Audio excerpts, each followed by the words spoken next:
Welcome to Honeybee, real stories of love, lies, and betrayal, where every truth stings. Let's begin. My name is Vincent. When the person you believe would always stand by you turns out to be hiding a blade behind their back, your entire world tilts upside down. That night, my fiancée told me she was heading out with friends. What I didn't know was that while I sat at home waiting for her, she was in the arms of another man. I never would have discovered it if not for one careless slip from a friend, a mistake that changed everything. By the time Kimberly walked through the door a few hours later, she had no clue that I already knew the truth or what awaited her. I first noticed Kimberly at a business conference. Romance wasn't even on my mind that day, but the moment we spoke, her confidence and composure drew me in. She carried herself like someone fully aware of her worth, without needing to prove it. I couldn't tell you how long our conversation lasted, but I remember leaving with one thought. I don't want this to be the last time I see her. Before the event wrapped, I made sure that by asking for her contact information, she didn't hesitate. From there, things unfolded naturally. Our conversation stretched into hours, and I realized something rare. She didn't just mirror my energy. She shared my ambition. Both of us were driven, passionate, chasing more than comfort. That mutual hunger created an instant bond. I wasn't just drawn to her beauty. I felt something deeper. Still, from the very beginning, Kimberly was guarded whenever I touched on her past. Early on, I casually asked if she was seeing anyone. It seemed like a reasonable question, given how much time we were spending together. But her answer was evasive. Not a yes, not a no, just vague enough to leave me wondering. Later, one evening over drinks, she admitted she had been in a situationship, but insisted it was over. I asked for details. How serious was it? How long had it lasted? She dodged smoothly, changing the subject back to me. She didn't shut me down, but she redirected the conversation so seamlessly it barely felt like avoidance. And I let it go, convincing myself her saying she was single was enough. That's where I went wrong, ignoring the red flags that were already there. Soon after, we officially began dating. Those early months felt right. Kimberly supported me in ways no one else ever had. She listened, offered thoughtful advice, even connected me with people in her network. I did the same for her, and together we grew. There was no ego, just genuine partnership. Within a year, we'd met each other's families. Our friends overlapped, and we were woven into one another's lives. To everyone on the outside, and to me, we looked solid. But I never completely forgot the parts of her past she refused to share. I convinced myself it no longer mattered because she was with me. By our third year, though, things began to shift. Our conversations were less about dreams and more about work, emails, deadlines, meetings. We weren't unhappy, but the spark was fading. The silence between us grew heavier, and I couldn't ignore it anymore. I longed for stability, for a future, but I wasn't sure where Kimberly stood. She said she loved me, but words no longer felt enough. One weekend, I asked her to stay over so we could reconnect. She arrived smiling, carrying wine, and we cooked dinner together like old times. Later that night, I asked quietly, "Do you still feel the same about us?"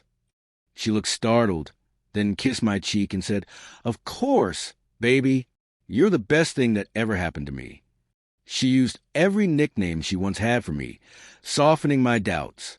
That night, for the first time in months, I believed her. I even decided then and there that I would propose. The next day, I contacted her closest friends and let them in on my plan. They were thrilled and helped arrange the surprise. That evening, at her favorite restaurant, I played it cool through dinner, then led her outside to a quiet garden path where her friends waited nearby. As she turned to me, confused by their presence, I was already on one knee with the ring in hand. I told her I loved her and wanted forever with her. Tears streamed down her face as she said yes, calling it the happiest day of her life. Her friends cheered, recording the moment from every angle. For me, it felt like the beginning of the rest of our lives. Not long after, Kimberly moved in with me. It felt right. Our schedules were hectic, and planning a wedding from separate apartments wasn't practical. I was thrilled to wake up next to her every day. Our connection deepened, though I started noticing small changes. She came home later and later, blaming work or nights out with friends. She apologized once for not telling me sooner, and I trusted her. I chose to believe the woman I was about to marry. But then there was her best friend. Kimberly often complained about her, calling her jealous, unsupportive, dramatic. One night, she ranted for nearly an hour about a bridesmaid dress. I gently suggested maybe she should step back from that friendship, but Kimberly brushed it off. They stayed close, speaking almost daily, and something about it never sat right with me. A month before the wedding, the truth blindsided me. One ordinary evening, Kimberly texted to say her phone was dying and she'd be late with friends. It seemed considerate, but when I called her best friend later to ask a quick wedding question, her hesitant tone gave her away.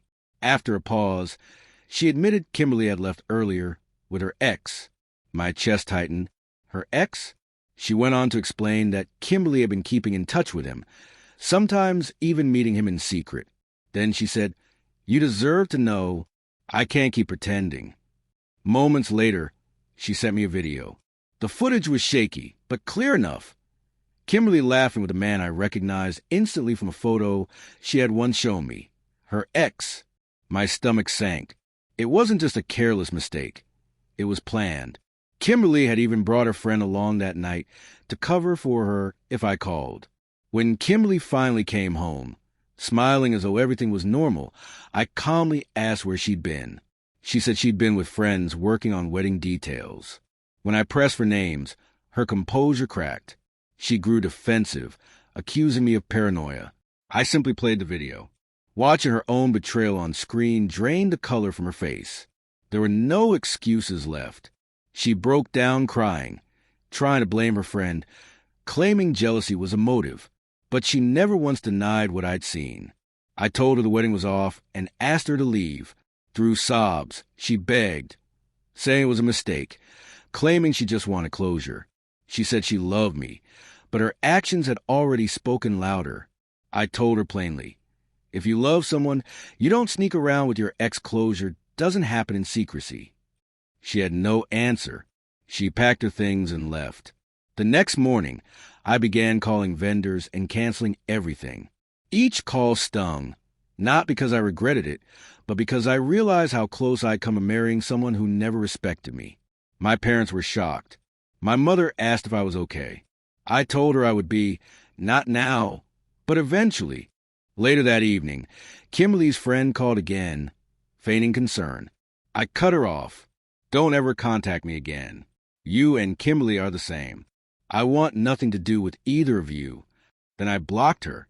As I reflected, the absurdity hit me. Kimberly had a man ready to love her, marry her, build a life with her, and she still clung to her past. Whether it was thrill-seeking or some misguided idea of closure, it didn't matter. She wasn't confused. She was selfish. Walking away hurt, but more than anything, I felt relief. Like I had just stepped out of the path of a collision. I often think about what life would have been like had I not found out. A marriage built on secrets and lies. No thanks. I may have lost time, money, and trust, but I didn't lose myself. And that's something I'll never let anyone take from me.